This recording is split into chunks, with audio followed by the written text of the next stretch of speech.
Let me my face more red. Are we live? Hey guys, welcome back to another edition of the Dan Gets Rich Endurance Sports Podcast. Today is Tuesday, June the 28th, and this is episode number 4. I'm sorry. Episode number 7 of season number 4.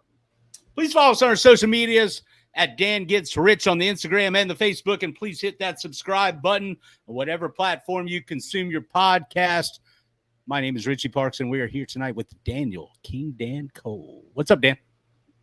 What's going on, Rich? I can tell you're straight from the pickleball court. I can't let that slide. We got to showcase the big red face that you got going on right now. It looks good. It's like a Macintosh Apple right now. How every time I come on here, my face looks just beet red, like I'm an old old man. I don't understand. I am an old man. I'll be 56 years old next week. Are you really 56? Yeah. I wouldn't guess a day over 55, Rich. Yes, that's exactly correct. Better shape than most 70-year-olds. You know what it is? You're playing pickleball in Florida and is like the face of the sun right now. That's the why face your face of the red. sun. It really is. It's so hot. It's been so hot. Last week there was one day where I got in my truck and said 102 degrees. That's like real temperature, 102 degrees. Yeah, and then add in the humidity. How accurate do you think how accurate do you think your car thermometer is? Do you think it's accurate? Yeah, I think it's pretty accurate. You got to let it acclimate though, because obviously once you first get in your car, it's going to show like 120, and then it's going to bring it down to the normal temp. I don't know. Why would that be? Well, because it's sitting there baking in the sun, so just the heat just bearing down on it. I think they're pretty accurate though. Okay, I was just wondering. I know you're a big baller, so you got top of the line everything. I know you got. I mean, yours is going to be accurate. All right. Yeah. You're correct. Correct in all that. All those assumptions are correct. So yes, my thermometer in my truck is a lot more accurate than yours. 100%. Where did you go? What did you do? You're tipping out. I'm taking a sip. You're having a sip, huh? Are you still at the office, or are you at your Bel Air mansion? I'm at the Bel Air mansion. Nice. Same. Yeah. Same.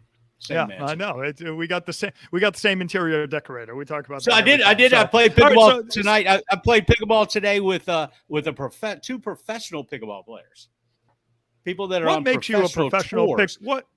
People that get makes paid you a professional pickleball player? People get paid to play pickleball. There's actually a league now.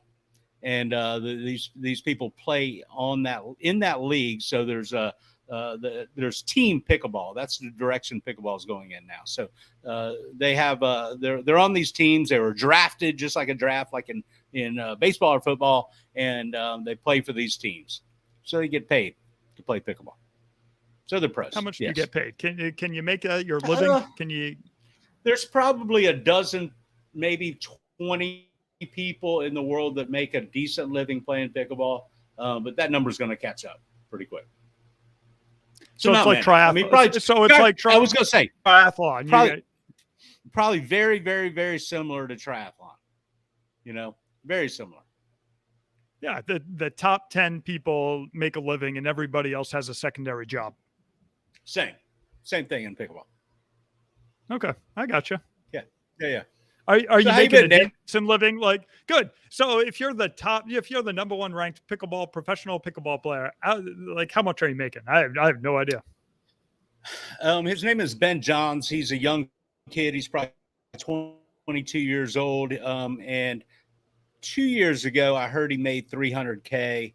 And this year, I'm sure he just signed with a new paddle company, and I'm sure he's making 7 figures, I would think, because of that. That's a pretty good living. A paddle will will increase your income 700K. Yeah, there was a paddle company named Yola, and they made ping pong paddles, and they got into the market of pickleball and no one had heard of them. I'd never heard of Yola. And this guy signed with Yola, and now you go out and play pickleball, and every sixth person is playing with a Yola paddle all of a sudden within the last 4 months. So yes.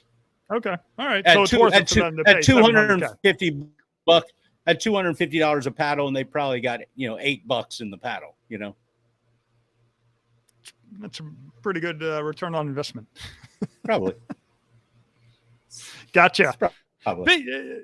So what you been up to, Richie? Besides red face, dink face, pickle man. That's about it, buddy. That's about it. Just working, living the Florida life, summertime. That's about it. Gotcha. Having a good time. I've been trying to train a little bit more. Right before here, I went out for a bike ride, and I had a little bit more time to recover because when I got back, my face was about as red as the shirt that I'm wearing right now. So I feel your pain. How far did you ride? I rode 35 miles I rode from Mickler's down to Volano and back for the local people that listen to our show. Okay. And that's 35 miles round trip? Yes. And the wind, it was crazy. The wind it was a 3 mile an hour difference on the wind. So, the wind was blowing like 12 to 15 miles an hour with gusts of 20. So going down, I was doing 20. I think I averaged 20.6 going down, and then coming back, I averaged like 25. Nice. Yeah, it's a big difference. The wind was howling today. It was definitely howling. The wind's always howling down there, though. Man, I'm telling you, and it's been crazy. It's we've had those easterly winds, so sometimes it's tough to keep your bike upright. Yeah, and it always seems to hit you when it turns around. You turn around, and you still got wind in your face. You got wind in your face going down, and then you got wind in your face coming back. It always shifts. It's the Florida way. You're like, oh sweet, I can't wait to turn around. Who did you ride with? I went solo today. Oh, did you? That's quite an endeavor right there. Yeah, it's quite an endeavor by yourself. I had to put a little work in myself. It's I bet you did. It's fun to go out with. Janine said she saw you riding last weekend. Was it last weekend? Yeah. She said you guys Saturday. Just barreled right on by him. Yeah, it's like I they were didn't even standing say still. No, I'm just kidding. No, Janine was out there. She was pulling the whole group. There was like 6 people that she was pulling around. So good on her. I know they're training for longer distance than I am though. So yeah, she's been putting in the work on the bike, and it's a lot of work, and she got 3 months to go for Chattanooga, I guess. 4 months. Chattanooga's coming up soon. Yeah, and training for itself. So, man, no, it's not. Oh, it's it's this crazy thing to watch. Even watch them go through it. It's just like, man, it's a lot. It's just a lot. It's a lot of work. It is. It's funny. You get caught up in the whole Ironman thing because it was, I saw, Ironman Coeur d'Alene, they just had the half this past weekend. So they were supposed to have a half again next year, but they transitioned it to a full. And I was like, huh. And then I realized I was like, oh, I'm not, it sucks training for a full. You forget it when you're not actually doing it, but when you're training for it, and about halfway through, you're like, why the hell did I do this? Everybody gets caught up in. We always talk about that because you get caught up in the moment because you got to sign up, so far in advance, and you're all like excited about it, and then you actually start doing the training. We've talked about this multiple times. You start doing the training, and then you're like, why the hell did I do this? What are we doing? Why have I done this? It's relentless. The amount of training is relentless. Every single day, it's multiple things, and it's relentless. It's a lot of. We talked about. It is, and it's so competitive out there right now. Like I think we talked about this last week or the week before, that the guy that won the 70.3 championship, it was like the amount of hours he was training, like 30 plus hours a week. Like, yeah, no normal person is doing that. So if that's what you need to do to qualify to get into some of these races, a lot of us don't have any shot. Janine's coming out of the shower. Wait to her. Hey, Janine, good work you're putting in. Hey, one of the things that I think is really important, I think, is if you're going to sign up for a race, especially a full, sign up and get a group of people that are like-minded and are all on the same page for training, because you're going to want people to run with, you're going to want people to cycle with, you're going to want people to swim with, and it's so important to have that kind of camaraderie and kind of support system in place. Because if you got to go do all those things on your own, good luck. That, and I think, like for me, I would need a coach to hold me accountable and say, what the F? Because as we've talked about, as soon as I see 10 miles on my schedule, I'm done. Like I ran 10 miles on Sunday. Actually, it was Monday. I went for a shorter run on Sunday, ran on Monday. In the first 3 miles, I was like, screw this. I'm just going to go home. Like totally not into it. And then I was thinking about Sky, who is out there running, doing something else. I was like, oh, she'll be disappointed if I don't do it. So I'm going to keep going. So that was the only motivation, that I didn't want her to yell at me for cutting my run short. Yeah, you've got kind of the double yell. You've got the coach yell, your significant other yell. It's a 2-in-1 package. It's a package deal. For good or bad. It is. Yeah. It's, although sometimes, I'll be like, oh, I feel really bad about not doing that. She's like, yeah, it's all right. Then I'm like, oh, okay. That wasn't bad. That was the girlfriend talking, not the coach talking. Girlfriend's like, you need to make dinner. You don't need to go run. Hey, I saw this thing right before we got on air. It's put out by Nourished. And I know as we talk about getting into longer training periods, and obviously it's hot in Florida, trying to do the salt. I've been trying to really stick to that Levelon thing that I took in, and I think it's really helping. Me. So, I mean, if anybody's out there that sweats a ton profusely out there, I mean, I know if you're in the southern states, obviously you're dying out there every time you go. I would recommend it for $150. You get out there, figure out how much salt you're losing every hour when you're out there training, and kind of figure it out that way.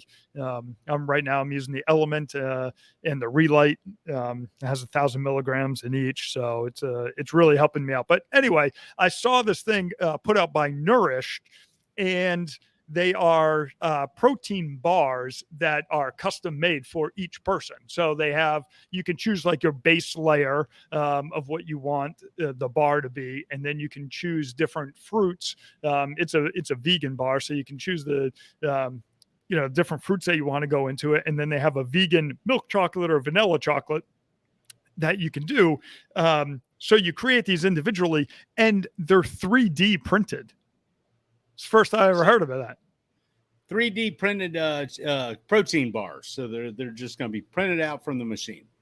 Yeah. And you can customize them obviously to yourself. You can customize the packaging to you. Like they're like, hey, if you want to put Dan on your bar, or whatever, really customize it, you could do that. So they cost a little bit more. The bars, I think they were like $4. I think they said a bar, but I mean, for that to have flavors that you actually like, to have I think they were 14 grams of protein in them, had the carbs that you needed. I mean, I don't know. It was kind of interesting. I just never even heard of a bar being 3D printed. Hey, if you could get a Dan bar for $4, it's money well spent. I mean, seriously. I'm going to get a Panda Dan bar. Panda Dan bar. If you could get it in the shape of a panda, that'd be priceless. That would be priceless. So, yeah, we need to look it out. Yeah, they're called Nourished. I had never seen them before. And let me just go through. Let me just pull the article. Oh, they're $3.75. So if you're not sure exactly what you want, they do have like some of their top flavors that they put in like a sample pack bar. So if you want to do it, let me ask you this: what? I mean, you're on the website right now. You're looking at it right now. I can see your eyes. Yes. Your eyes are darting back and forth. I am. I'm looking at it. Yep. What are they marketing that to? Just endurance sport athletes? Are they marketing to CrossFitters? Are they marketing to runners, cyclists? I think they're doing it for all the above. All of the above, yeah. Okay. Anybody that exerts energy. Yeah, Nourished protein bars are an industry-first 3D printed supplement bringing over 420 unique flavor combinations to your personal taste buds. 420, is that a number that is significant? It doesn't have marijuana in there. I think they're. I mean, maybe that's a flavor. I don't know. I'm just happy you picked up on that, Dan. Yeah, don't worry. I got you. I got you. Being the clean living guy that you are. Yeah. Anyway, it says using patent technology, Nourished uses 3D printing to layer every component of the protein bar, similar to how they concoct their lineup of personalized vitamin stacks. The innovative approach to manufacturing allows for better efficacy of the active ingredients, creating a stable mix of nutrients that's fully customized to your wants and needs. I don't know. I may have to order some. I may have to order some just to see what it's all about. You would think that we could, with the reach that we have, that we could reach out to Nourished and they would send us a box. Wouldn't you? If I was Nourished, I would send us a box. You would think so, but we call out companies all the time and nothing has ever showed up in my mailbox. I don't think we pursued anything. We just called them out. All right. So we need to reach out to Nourished and tell them or you just said you use Relight, right? Yeah. Relight is they're big in the pickleball world. They're coming on the pickleball world. So are they really? Yeah. So you would think that they would send us some samples. We should try to get as many samples as we can get. We should. So I'm going to start writing letters this week to the marketing departments of all. We need to make a list of all these people that we want samples from. I like on the Relight. Have you had the Relight? No, I have not. So they have a pre-workout, which is when you first take it, it makes your body tingle. So you definitely need to get used to it. And then the one that I use during your workouts, they have a pina colada flavor, which is the one that I really like. And I use that. Terrible. Oh no, so good, so good. They also have like lemon lime flavor. I think they have watermelon. And then on the Element side, I use the raspberry salt flavor on that. They have a watermelon. I think they have some sort of they have like a mango habanero, which Sky loves. I haven't tasted it yet. I don't know if I'd really be down on that, but those are some of our habanero. Yep. She's a spicy lady. Yep, she likes it spicy. All right, so we should try to make a list of all the manufacturers that we want to reach out to and try to get as many samples as we can get. Tell them who we are. We're the Dan Gets Rich podcast. We have a broad reach. How many countries? How many cities did you say last week? We were like 780, I think it was. Wow, is there that many cities in America even? We're worldwide, baby. Remember, we were in like 38 different countries. We were like 38 countries. That's amazing. That's amazing. 780 cities. I didn't know there's even that many. Hey, guess what starts this weekend? So this weekend, big weekend. So do you want to start on the triathlon side or the cycling? Because we have Challenge Roth that's on July 3rd. And starting on Friday, we have the epicenter of the cycling world comes together. Tour de France starts on Friday. So this Friday is Tour de France. Let's start with Tour de France. Okay. Tour de France, Le Tour. I saw this article in Velo News, and it was kind of mind-boggling, some of the stats as far as what it takes to actually put on the tour. How much money? I don't have the dollar figures. What about per team? I wonder what per team it costs. Oh, I guarantee you, because they're training all year. I guarantee you they're probably pumping in, I don't know, 10, 15, $20 million. My first thing that came to my head was $25 million per team for a good team. Yeah, I mean, that's you got to pay the athletes, you got to pay the trainers, you got to pay everybody. Yeah, I mean, I agree. So there's 176 riders on 22 teams this year, starting in the Tour de France. And they have, out of those riders, they have an additional 450 support staff for their teams. So 2.5 to 1 support staff. For every rider, They got 2.5 people. That half person is weird. The total Tour de France this year is 3,349 kilometers, which comes out to be, I think it's just about over 2,000 miles, or just about 2,000 miles in the 21 days that they have. They have 6 flat stages, 7 hilly stages, 6 mountain stages, and then they have the 2 individual time trials. They are going through, and I'm just kind of reading off some of the stats because I thought this was kind of interesting on it. So they go through 4 different countries. They go through Denmark, Belgium, Switzerland, and France. They have 39 different stage towns, and they're going through 8 different regions. And they have, they have 23 mountain passes, hill climbs, or summit finishes. They're going through 4 mountain ranges, the Vosges to the Alps and the Massif Central to the Pyrenees.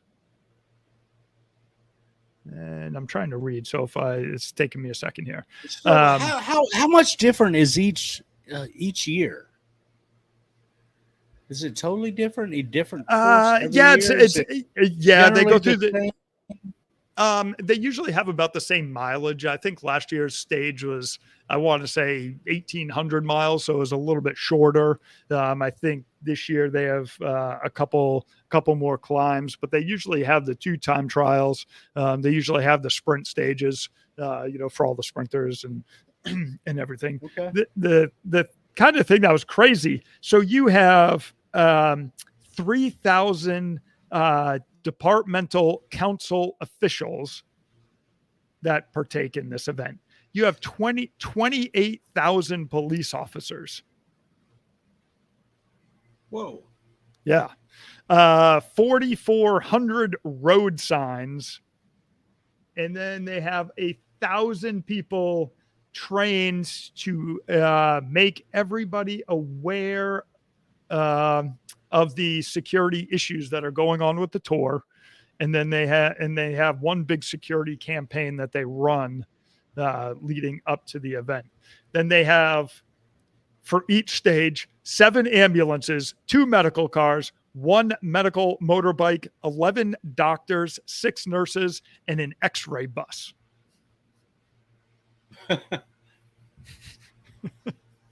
As you know, so when you're 28,000 cops. That boggled my mind. 28,000. Yeah. All I can think about is those police are making that overtime dollar. Is that overtime, or do they just consider that part of their, or do they just consider that part of no. their, no, that's all overtime, you think? Yeah. Okay. Yeah. All right. Yeah. All right. Yeah, the tour's paying for that. So as far as the broadcasting, it's broadcast in 190 different countries. There are 7,800 hours of live broadcasting worldwide, 120 hours of live broadcast, 12. So let me ask you this. Yeah. When you're sitting in your office, making millions, making things happen, will you have a screen up during the day watching the tour live? 100%. I always either have it on on TV, or I have my iPad up in the background. Nice. 100%. What team is the favorite this year? Taddy Pogacar, who's won the last couple, is probably, he's won the last 2 tours. He's obviously, I would say he's the odds-on favorite, probably to win again. He's just kind of all around. He's a good time trialist. He's a good, climber. He's got it kind of all taken over. He's on the UAE team Emirates team. So it really, he's 23 years old. He's young enough. He's coming in. He's good form. He's had a good year. Let's see. He raced the UAE Tour, the Tirreno Adriatico, and the Tour of Slovenia. Won all of them. So, when you're 3 for 3 heading into the Tour, obviously that's pretty good. It's all dependent upon the health of his team. Obviously, as you know, Tour de France is a big team event. Obviously, you're going to struggle on some stages. You're going to need your team to kind of help you out to go through and win that 3rd tour.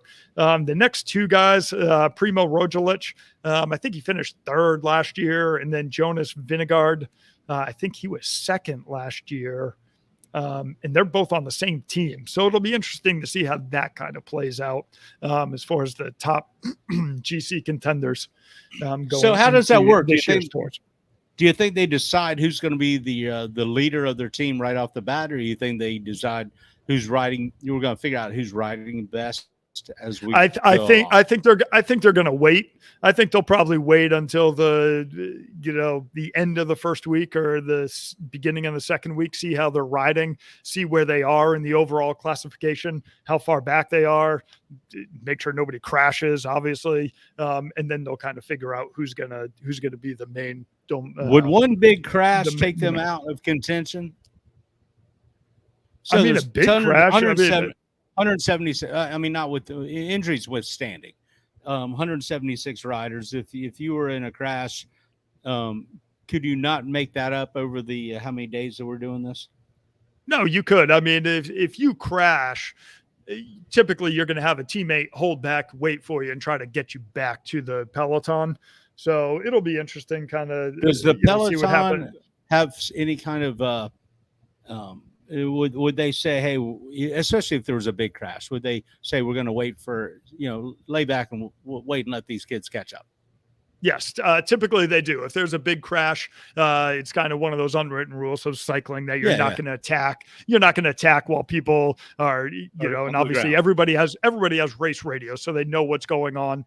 So they'll slow it. They'll slow the pace down and wait for everybody to come back. Yeah, nobody wants to attack and put time into people when people are laying on the ground. I gotcha. I just didn't know if there was some kind of unwritten etiquette, and I guess there is. Yes. Yep. That's nice. Nice of those cyclists. Are you going to watch? Are you going to watch any of the tour? I love watching the tour. You have no interest in the tour? No, actually, if I was sitting around inside and it was on, I would watch it. They do a recap at night. So at 8:00 at night, every night you can watch it. Yeah. My dad's always into it. And I like that. I go over to his house. He's got, the news on one screen. He's got the Tour de France on the other. He's, reliving his glory days. I was never really, big into cycling until I got into triathlon. And even then I wasn't really big into the tour, but last couple of years, probably the last 5 or 6 years, I've pretty much watched, not all of the tour, but I've watched a lot of it. And, it's pretty amazing what those athletes do. You figure, 3 weeks, you have 2 off days, you're cycling 19 out of 21 days and you're climbing, you're racing 2,000 miles. Like, it's just a lot of things can go wrong. So to put together sure. A three-peat or what Lance Armstrong did is just simply amazing. Any injuries, withstanding crashes, anything like that. You're so close to this. It's almost unhuman that he could do it. 100%. Like, I don't care.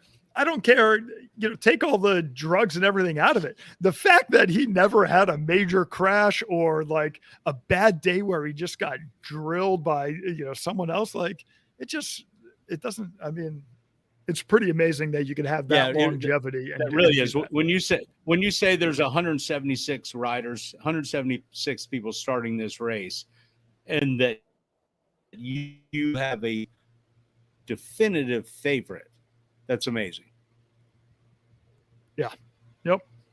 I mean, but again, you never know. I mean, it's it's such a crapshoot picking people at the beginning. It's like picking people to win the golf U.S. Open or any golf tournament. I mean, you never know. I mean, some guy could go out there, shoot really low, barely makes it in, one of those qualifiers. So I mean, you just never know. But interesting. Also, talking about time trials and triathlon and cycling, Paula Findlay this past weekend won the Canadian time trial amongst an elite group of athletes. And it was a 32K race and she won by 39 seconds, right? You remember, I mean, Paula at the, PTO and down in Daytona when she won, I mean, she's a strong cyclist, but I mean, to beat pro cyclists, real cyclists. I mean, that's an amazing accomplishment for a triathlete. That's awesome. I mean, obviously she's a strong cyclist, but to go out there and do that against people who are trained professionals in that field, that's amazing. Hey, tell me a little bit about Challenge Roth coming up here on July 3rd. Well, obviously we talked about Jan Frodeno coming back, and Sam Long was nice enough to say, "Hey, I'm glad he's coming, to race me in Roth." I saw that Sebastian Kienle was out, which is disappointing. Obviously, I'd like to see him do that. But obviously, Challenge Roth is just one of those events. I think it started back. I want to say it was back in '84. I think it was the first year that they had it. And then it wasn't a full distance, a full iron distance race. I think it started out as like an international distance. And then they grew it. And then Ironman branded it. It was their European championship for a while. And then they decided to part ways. And that race almost went defunct. And then Challenge started, and Challenge kind of adopted it. They, kept it at the full distance race, and just kind of grew from there. But obviously one of the most exciting, I think races out there when I think they have like 100,000 people that go out and watch that race. It's just one of those exciting things. Obviously it's a fast course. So you always get, obviously it's a world record course. A lot of world records have been broken there. So it'll be interesting to see what's going on. But Jan Frodeno's been off for a very long time. What do you think his expectations are? You think he's just going to come back to form and win? No, Sam Long's going to crush the field. Sam Long's going to go out there and make them eat cake. We're going. He's going to go hard. Frodeno is in his last days, and Sam Long is going to be the Are you calling it Sam Long? The heir apparent from here on out. Wow. Wow. The Sam Long course. Oh, that is amazing that you're I don't know, man. It's going to be tough to knock off Frodeno. I think it's I think it's just going to be tough. I don't have the full lineup of who's racing, so that would be hard to do. It would be hard to do. I'd have to Google that. Go to the internet. Yeah, there we go. Yeah. Who's got that kind of time? Who's got that kind of time? I don't know, but putting me on. I wouldn't put you on the spot. No. Oh, you're not going to do that. You never put me on the spot. I know. Never once. Age group. Come on. I don't. Oh my God, this is giving me the age group. Come on. I want the Challenge Roth Pro. Professional athletes. All the websites are terrible. Oh God, that was the Challenge Roth website. That was terrible. Terrible. I put in start list. Come on, why can't it just pull up the start list? You would think that would be easy. Ah, man, that's so annoying. So annoying. Anyway, I'm moving on from that. I've yes. lost all. Yeah. I've lost interest in that. So I'm definitely moving on from there. So they did see up where Paula Finley was racing up in Canada, though they did have the World Triathlon Mixed Relay. Third place USA came in third place. So it was good to see them coming back off their, Olympic performance to come out and perform well. So interesting to see where they kind of end up heading into the next Olympics. What do you think of the mixed relay? You like the 2 men, two women format? I like that kind of thing. I think it brings a different dynamics to the field and some excitement. I like that. How are you setting up? So we had Summer Rappaport, let's see, and there's Seth Ryder, Taylor Spivey, Kevin McDowell, and Summer Rappaport. Obviously, Kevin McDowell was, had a great Olympics in there last year. So what are you doing? Are you putting your fastest person up front, or are you saving your fastest person for the final leg? The fastest person has to be the final leg, right? Just has to. I don't know. I don't know. I'm wondering, is it easier to go out there and race when you're ahead, or do you want to be in the mix knowing you have your strongest leg? So if you got a 4x400 relay, where do you put your fastest person? Well, in a relay, you put them at the end, obviously. This is a relay. This is I understand that, but you're doing a swim, bike, run. It's not like you're doing one thing. So I got you. I got you.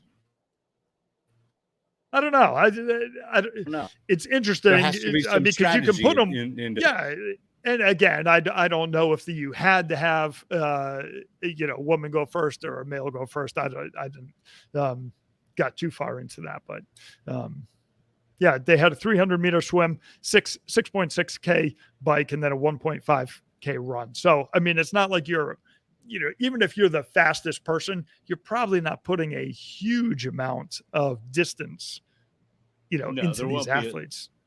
There won't be it'll be a close finish. Yeah, I mean, we lost to, I think it was France that came in second. I think we lost by 7 seconds. So, I mean, that's how close it was.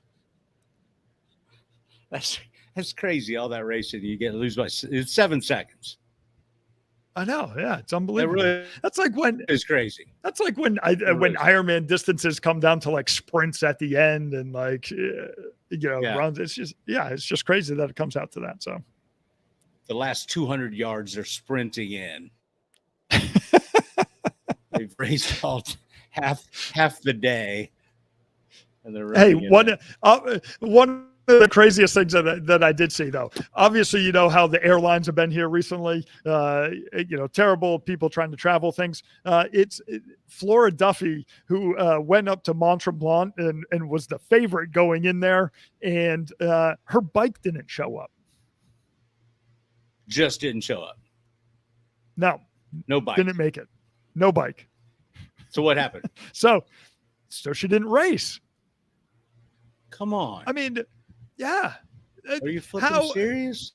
Yeah. So obviously as a triathlete, we talked about like a lot of these triathletes have secondary jobs. They're traveling from far places. They're incurring a lot of expense to go there. Are you going back and trying to battle with the airlines, to get all this money back? I mean, her bike did not show up. I mean,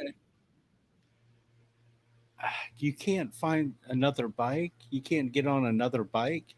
I understand the fit. I understand, but to go all that way and just not race at all. She's obviously not knowing till the day before. I mean, it's not like it, where the PGA Tour, where they pull up with all the golf club manufacturers and they build you, your custom set of clubs right there. I don't know. I mean, it's, I don't know. I would probably try to find another bike. But again, I mean, do you want to hop on some bike somebody that's not fit to you and just see? I don't know. I have no idea. So we're just not racing. That seems weird. That seems strange to me. I think you at least, you can get close, right? Somebody can fit the bike overnight. You can find a bicycle.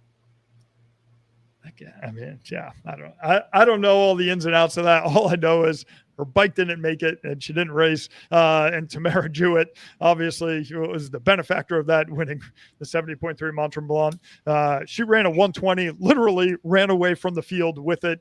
She was 9 minutes faster than her next competitor. Wow. Running in that race, and won by 9 minutes. So, I mean, it was close up until the run, and then she absolutely dominated. Just ran away from it. Yep. Your little fanboy there, Lionel, threw down up there. Mont Tremblant came back. He was down 2 minutes on the swim, had a flat tire in transition, broke his tooth while out on the bike, grimacing, trying to catch back up, and took the win. Wait, he broke a tooth on a spoke tooth or a real tooth? No, his front tooth. What happened? I guess they said he was like grinding his teeth so hard to try to claw back into the race that he broke his front tooth. What is wrong with that guy? He really wanted to win. His teeth are flying out. What is going on? That's crazy, man. That there's insanity there. There's something wrong with that person. Yeah, I mean, he likes the pain cave, man. He likes it more than I would like it. No, that's ridiculous. But that's what he's known for. Hey, so Joel, average Joel chimes in. He goes, "I thought you were done." He's glad that we're not. So, yeah, we're up from the ashes. We got him nervous last week. We've risen from the ashes, back for another episode. He asked, what's the over-under on how many people in the tour break their collarbone in the next 3 weeks? And I am going to say 11. 11. I was going to say the over-under is 6, I think. Okay. You're going 11? If we could get a good crash or two right off the bat on some downhills, we can get to 11. I think we can do it. Wow. 11's a lot. The collarbones are always really susceptible in the cycling world, because I guess you put your arm down to brace yourself. Is that what happens? Yeah, I mean, and when you go down, you're obviously falling on your side. But yes, shoulders, the first thing is you're putting your arm out to brace for the, and I think it's just natural. I don't, no matter how many times you can condition yourself, don't do it. Inevitably when you're in the moment, I think that's the first thing that you do. You put your arm out and break the collarbone. So you're saying 11. I'm saying the over under 6. That's a lot. 11 is like 6 or 7% of the field has a collarbone. Breaks a collarbone. It might happen. We should see that stat. What's the most collarbones broken in the Tour de France? Yeah. That'd be fantastic. That'd be fantastic. It's been a record-breaking year today. It's been a record-breaking year. In the Tour de France, we have 11 collarbones down. 11 collarbones. Yeah, that's kind of crazy. So, hey, I didn't bring this up earlier. They were talking about the prize purse. The total prize purse in the Tour de France was $2.4 million. That doesn't seem like a lot, does it? Seems like a lot of effort for 2.4. I think Tiger Woods, somebody in golf can, almost win that in a 4 days of, playing golf. Yeah, no, for sure. And if you go on that Live Tour, you're making more than that. I was going to ask you about that. That's interesting you said that. What is going on there? I'm not very familiar. I've kind of followed it. I think that some of the guys are, defecting from the PGA Tour and going over to play in the Live Tour. What is this? Like Dubai or some shit like that? It's backed by the Saudi oil. Arab Emirates or something. Yeah, I mean, they just have obviously endless money out there. Greg Norman, obviously played on the PGA Tour for a long time, played on the European Tour for a long time, World Golf Hall of Famer, is like the president of it. He's kind of running the show on it. But I guess we're going big, baby. the biggest thing that I've heard is that people defecting, some of the players have had some complaints about some of the tour things over the years that they've never really addressed. The Live Tour now is changing it. They have 3-day golf tournaments. You can wear shorts. The caddy, the money is different. Like the winner of their first event that they just had, I think it was over in London. I think they won $4 million. As opposed to, on the tour, you're only winning 2. But they're paying appearance fees as well. Like, I mean, they paid Phil Mickelson literally $200 million to defect from the PGA Tour to go over there. The biggest thing is I don't know. I mean, I don't think it's good for golf. But you have these tournaments. They're going to play like 14 to 15 tournaments a year. The interesting thing will be for like players like Brooks Koepka, who doesn't really enjoy playing golf, I don't think, but he loves the majors. So if he's still allowed to play in the majors, why wouldn't he take the big money grab from the Live Tour, make the money, even though you got to, everything that goes along with being associated with the, Saudi Arabia and their oil, with that, I don't know. And it just seems like they gave everybody talking points because obviously at the US Open, like Phil Mickelson was there, Brooks Koepka was there. A lot of the other guys that had defected played, and they kept asking them questions. They gave kind of the standard answers. For that, I don't know. I mean, it'll be interesting to see what goes on with that, but they don't like the 3-day terms. They don't have a lot of people at the tournaments, if any at all. There's no sponsorship dollars. So it's really just Saudi Arabia just throwing money in it. So I don't know. Do they want to continue to throw $600 million a year away to have this tournament or have this league? I have no idea. It'll be interesting to see if the PGA Tour, in effect, is required now to change some of the things that they're doing. Because now you'll see some of those people, like I saw Matt Wolff, Carlos Ortiz, guys that have won once on the PGA Tour, now defecting to go over to the Live Tour. And if you start losing some of those guys, obviously that's a big impact on the PGA Tour. So I don't know. It'll be interesting to see. What are they paying those kind of second, third, fourth tier guys? I mean, it was still substantial. It was still millions of dollars. I want to say, I don't know the number of Matt Wolff got. He probably got like $5 million, $6 million. I don't know. I mean, to go over there, I could be dead wrong, but when you're paying Phil Mickelson, it's basically at the end of his career, $200 million to go over there. He's over there just gambling that shit away too. Mickelson, well, that was the thing. Gamble, so he likes to. He loves the gamble. I guarantee you, Phil Mickelson did that because that guy was in trouble. I guarantee you, he was in the hole big time had to pay off. I think he had to pay off some debts. So he said, 100%. I owe the Vegas big buildings $100 million. So I don't think he owed Vegas buildings. I want to say he probably owed people that he did not want to owe money to big time dollars, and that's why he did it. Is this a speculation, or is this something that Dan from Dan Gets Rich? This is Dan speculation on Dan Gets Rich. Is this breaking news?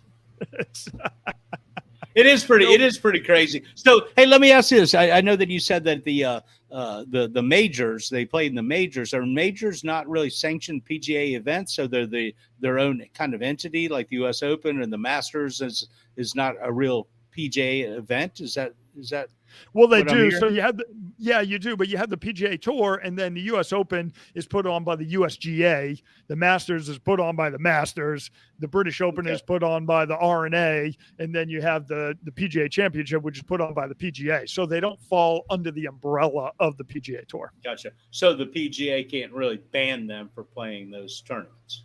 No, those tournaments like the USGA, the RNA, Masters, they would have to ban them themselves. And if they did that, I guarantee you some things would change. Like a lot of these people would not defect. I guess it really comes down to, do you care about your legacy or do you just want the money grab? I mean, that's really where it comes down to. Some of these guys at on the tour level who are grinding it out, barely making the cut, maybe making $15,000 and paying for their travel, hotel, their caddies to get there, paying their caddies 10%, that are walking away. And you're not going to, maybe have such a long impact on the PGA Tour and you want to take the money grab. Yeah, that's probably what some of these guys are doing. But for like a Rory McIlroy, who cares? He's got more money than – I don't think you could throw enough money at like somebody like Rory McIlroy to get him to defect based solely on money. You'd have to give him something else that would entice him to go away from the PGA Tour, because I think he cares more about his legacy than he does about the money. I like the Rory. Yeah, and he's been on fire lately too, man. He's been playing really well. Yeah, good, cool, good stuff. That's good stuff. I was actually going to ask you about the LIV Tour because I didn't really understand what was going on there. Yep. What is LIV? What is the LIV? What does it stand for? Do you know that? I don't, but I could look it up, but I'm not going to. I just don't know. I don't know. No. So, hey, Joel just chimed in. He said his guess is 4 collarbones broken. I have 6. What's your guess? I said Joel 11, so I'm going to have to stick with 11. Okay. All right. Joel is 4. Joel's 4, I'm 6, and you're 11. Joel says the farthest away of the 3 guesses has to buy beer for the other 2. Oh my gosh, I'm farthest away. I had 11 already. I'll buy. Is it a beer of my choice there, Average Joel? Because if that's the case, I'm getting something expensive. Damn it, you guys are gonna break me on this. I just hope there's just a massive crash right at the Champs-Élysées. Is that what it's called? Man, if there's the Champs-Élysées last day. The crazy thing is those guys are riding like 50 miles an hour over those cobblestones. Like, how? I couldn't even imagine that. First of all, I couldn't even imagine cycling my bike that fast, because I was dying today doing my piddly little 20.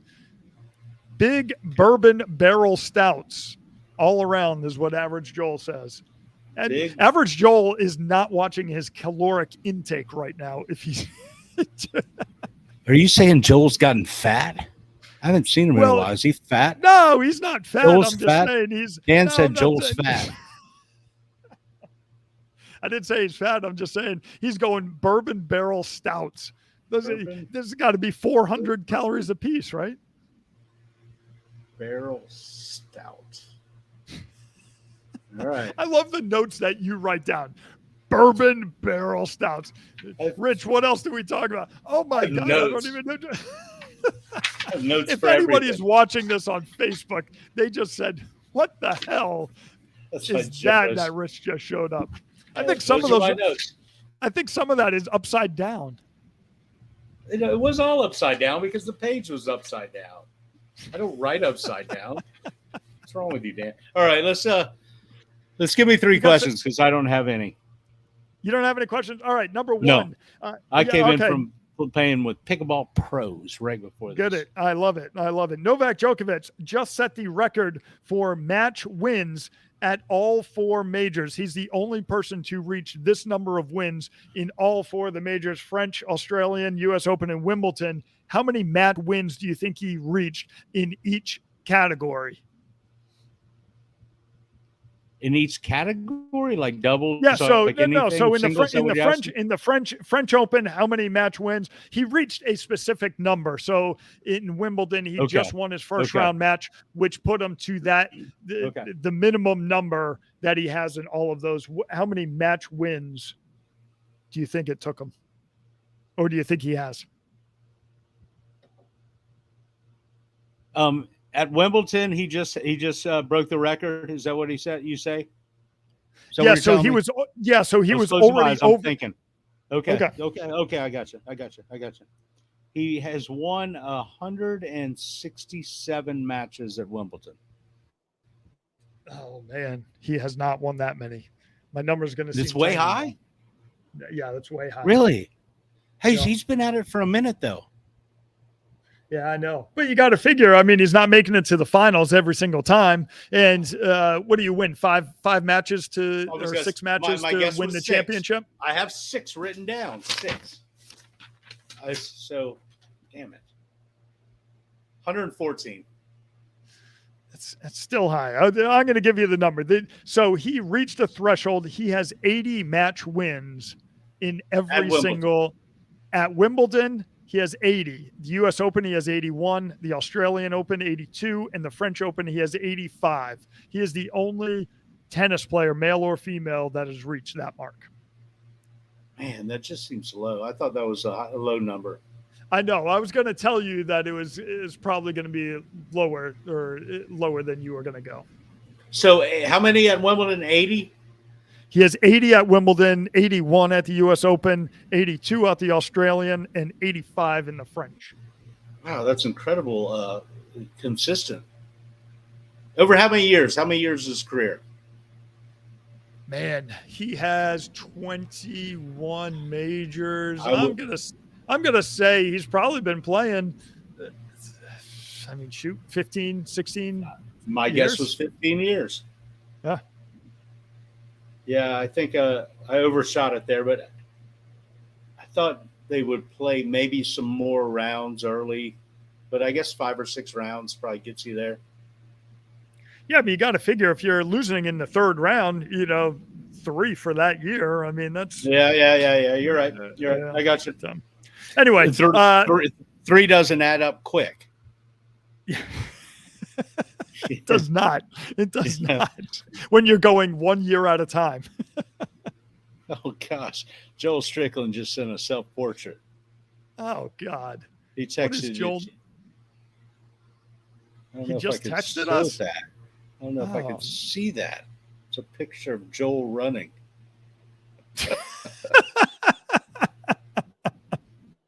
Oh, Joel in the Speedo really running him? in Captain America. No, that's not Joel.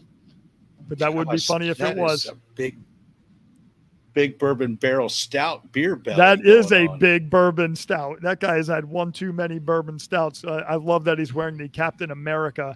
Funniest thing ever. I lost a bet a long time ago on the golf Captain course. America. About this. No, it wasn't Captain America. It was the last Indiana Jones movie, and I had to go to the movie dressed as Indiana Jones with the whip and the hat and everything. Totally ridiculous. But the whip was a fan favorite in the lobby of the movie theater. I'll bet it was. All right. Number 2. What do you think the time Guinness Book of World Records, the longest time someone has held their breath underwater? How long do you think they were able to hold their breath for? So I was fascinated by this when I was a little kid. Okay. I was fascinated by how long people could hold their breath, and I used to go out and try to do that, and hold my breath, and you get about a minute in, and that was about it. But back then, the record was 4 or 5 minutes. It wasn't really that long, relatively. But I think it's considerably longer right now. I think it's probably 11 minutes. You're not even in the ballpark. 14 minutes. Still not close. No, really. When I read this, I literally was like, how the hell do you do that? I don't even 22 minutes. Okay, now you're getting close. 26 minutes.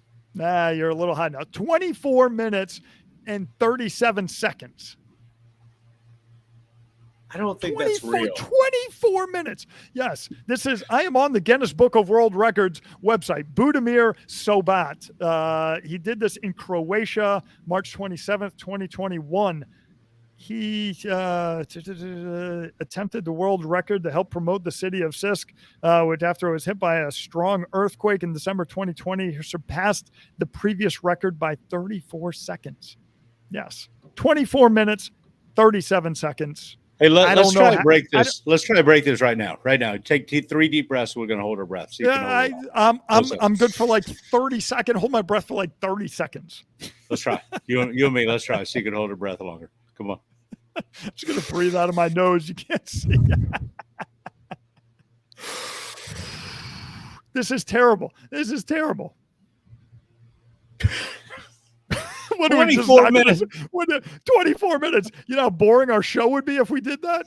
It would be the same. It really would be. It would be the exact same. We'd have the same number of listeners.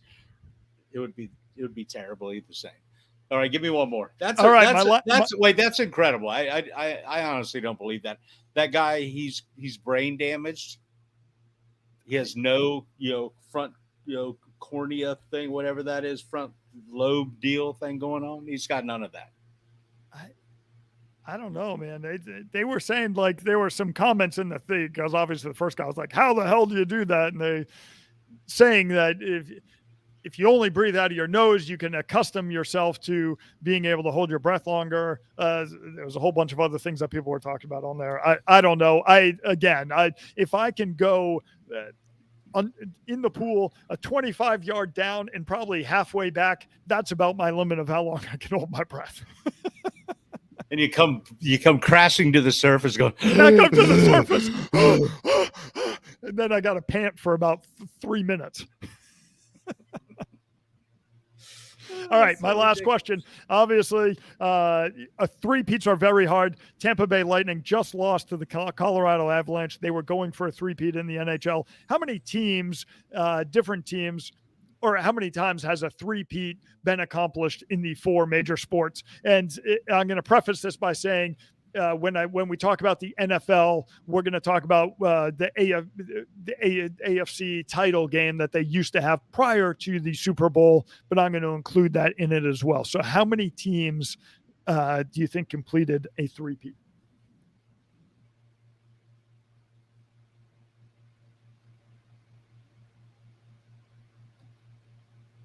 Nine. You're halfway home. 18. So we obviously had, Boston probably has had one. No, Celtics. Well, with the Celtics we did, yes. Yeah, so that's where. But you had the Yankees did it 3 times. Yeah, I had the Yankees, but that counts as one, right? Well, they did it three different times. They had 3 different three-peats, which is pretty damn incredible. We've got to have the Islanders or something like that, some sort of hockey thing. Yeah, the hockey's in there. The last team that did it. So you had the Minneapolis Lakers in 52-54. Celtics were 59-66. You had the Chicago Bulls that did it twice with Jordan years. They had 91, 93. Then he went and played baseball, decided he sucked at that, came back, won 3 more titles, 96, 98. Let's see. They had the 2000 UCLA Bruins. Well, this is only in the 4 major sports. I know. I was just kidding. Okay. Yeah. Okay. 2000 to 2002, you had the Los Angeles Lakers. In the WNBA, you had the Houston Comets, 1997 to 2000. In hockey, you had the 47-49. You had the Toronto Maple Leafs. 56-60, you had the Montreal Canadiens. Yes, that was a great team. That 56-60 Canadiens team. Oh, they were so good.